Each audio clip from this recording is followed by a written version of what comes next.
let's air some of the corporate party's dirty laundry, shall we? Here are just some of the receipts for the last decade. Woodside, $1.2 million to Labor while they get their climate-wrecking projects rubber-stamped again and again. Santos slipped Labor over $800,000 while racking up a decade of paying zero corporate tax. A decade of zero corporate tax just cost Santos $800,000. Chevron handed over more than $600,000 to Labor and recently gifted, fancy this, $300 billion worth of Australian gas for free. I mean, pretty good business for these corporates.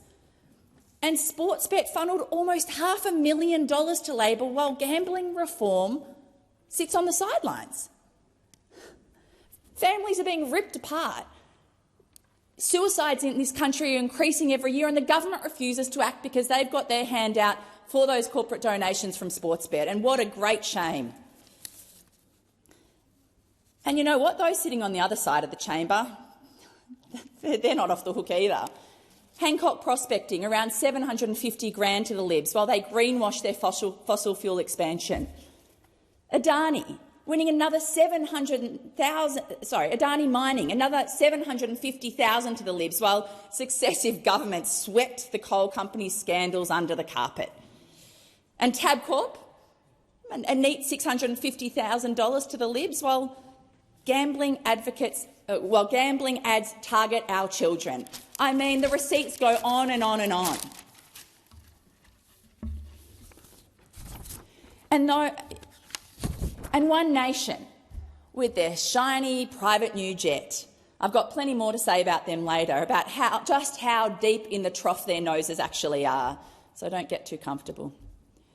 You do not have to dig deep to see the pattern. Big, dirty money funneled in, terrible policies coming out. These are not donations, these are investments in the major political parties in this country, and frankly, they are excellent big business for the big corporates. A few $100,000 here and there to the old parties and you practically get to write the policy for yourself. The reality is, though, someone sitting at home will never have that kind of influence. They will never have that kind of influence over the government elected to represent them unless they have huge piles of cash ready to go. One Nation is turbocharging its billionaire cavalry before donation reforms tighten up at the end of the year. They are rushing that money in before scrutiny ramps up because they know that it will not pass the pub test. The far right in Australia is the fossil fuel industry in a trench coat. One Nation, a voice for battlers but a vote for the billionaires, lining up with mining billionaires, with gas corporations and wealthy elites and partying at Mar-a-Lago with the mad king Donald Trump. That is how One Nation rolls, folks.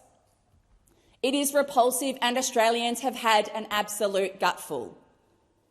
And they want an end to it, and that's exactly what this bill will do.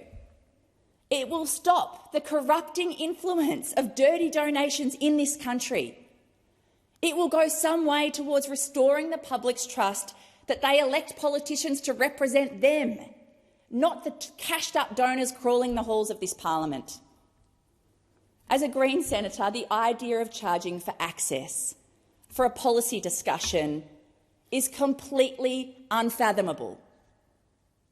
And after this government's budget, which rips money away from people with disabilities and funnels billions of dollars into weapons and subsidies for fossil fuels, the Australian people are rightly asking, who does this government work for? And let's be clear, the major parties in One Nation, they do not want to change the status quo that has benefited for them for decades. They will fight this kicking and screaming, but the only thing that terrifies them more than losing these funding streams is losing seats at the next election. Together, we need to work to get dirty donations out of politics. We need proper donation caps. We need to close those loopholes that funnel dark money through our political system.